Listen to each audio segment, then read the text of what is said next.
Well, Germany's Chancellor has expressed alarm at the far right's strong showing in EU elections. Describing their success as concerning, Olaf Scholz added that Germany could not go back to business as usual.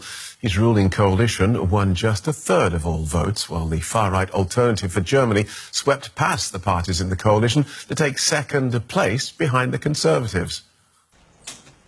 A harsh response after a catastrophe for the governing Social Democrats in Germany. The worst European election results for the main party in power in history. And a clear verdict from the streets. They have failed in all regards, for years. Change is definitely needed. The government must rethink its policies. Conservative opposition leaders mirrored that sentiment, calling for the government to change course or to pave way for snap elections. Their party heads also blamed the government for the strong showing of the far right. It's a complete disaster for the parties of the federal government. I have to tell you, I didn't expect it to be so harsh and so dramatic. The AfD is the party that now benefits the most from the coalition. That's the far-right Alternative for Germany, who came second. Doing especially well among voters aged 16 to 24, lower income groups and Eastern Germany. Success that came despite scandals involving their lead candidate for the EU elections. AfD leaders had a clear message. We see a trend here in Germany. The governing coalition has been punished.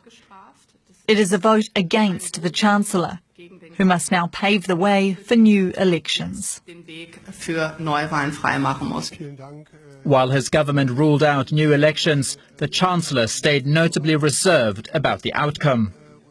The election results were poor for all three governing parties. None of us should simply continue on with business as usual.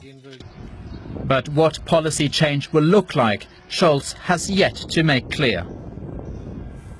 Let's pick up some of those points with Matthew Karnichnik, who's Chief Europe Correspondent at Politico. He's based here in Berlin. Welcome to DW. So Chancellor Scholz's Social Democrats took just 14% of this vote. We just heard him saying they can't carry on with business as usual. What do you think will actually change? Well, good evening. I think, unfortunately, for Scholz, it's going to be very difficult to change anything substantially in time for the elections next year, which are scheduled for the fall of 2025. And to really turn things around in Germany by then, I think, is a pretty tall order. His statement today, which came kind of late, it came 24 hours after these election results came in, it seems sort of like an act of desperation almost. He didn't really know what to say. This is the kind of thing that we've heard from him in the past. And I think his challenge is that in the eyes of so many Germans, he's completely lost credibility. And so it's not just him, though, is it? There is a coalition. There's his Social Democrats with the Greens and the Liberals. Why is it performing, this coalition, why is it performing so badly? I think there are a number of factors here. The biggest thing right now, I think, is that the economy is stagnating and they haven't really found a way out of that. Although unemployment remains very low in Germany, people are still feeling the economic strains. Another very contentious issue that has hit the Greens quite hard is the climate policies of this government and at the EU level.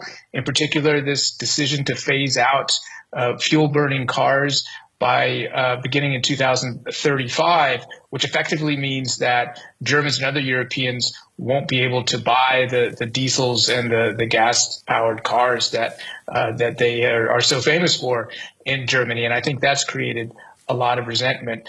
And then, there's still some lingering frustration, I would say, about the COVID policies. That's also been a driver for the AfD. But the biggest issue, and I would say the issue where Scholz has really failed, even by his own standards, is in controlling migration, which is something that has been on the front burner in the domestic political debate for quite a long time.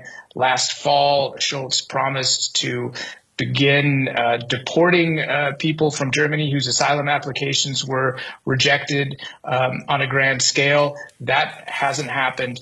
And so I think a lot of people are looking at him now as somebody who has basically failed to stand by the promises that he made, to fulfill those promises. The big story of the day, not just here in Germany, but in France and elsewhere, is the performance of the far-right parties. And here in Germany, the AfD has gained a lot of votes despite recent scandals, such as this secret conference at which they discussed deporting foreigners, and despite suspected espionage by employees of the AfD's top candidates. So why are they doing well? Well, I think it tells you something that despite these scandals, the party is still as strong as it is at around 16%. And I think the reason is that for many voters, it is a protest, and it speaks as much to the failure of this coalition that came into power at the end of 2021 as it does to the allure of these radical policies that the AfD is propagating.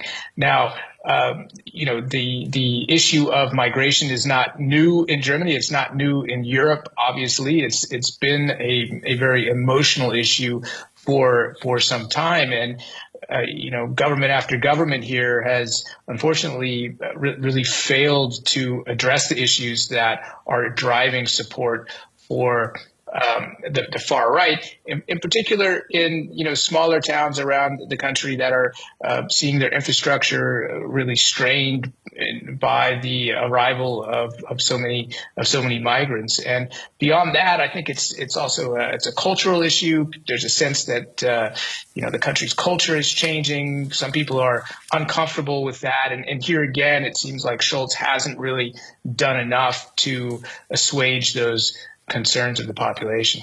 Okay, thanks for talking us through that. Matthew Karnichnig, Chief Europe Correspondent at Politico. Thank you so much. Thank you.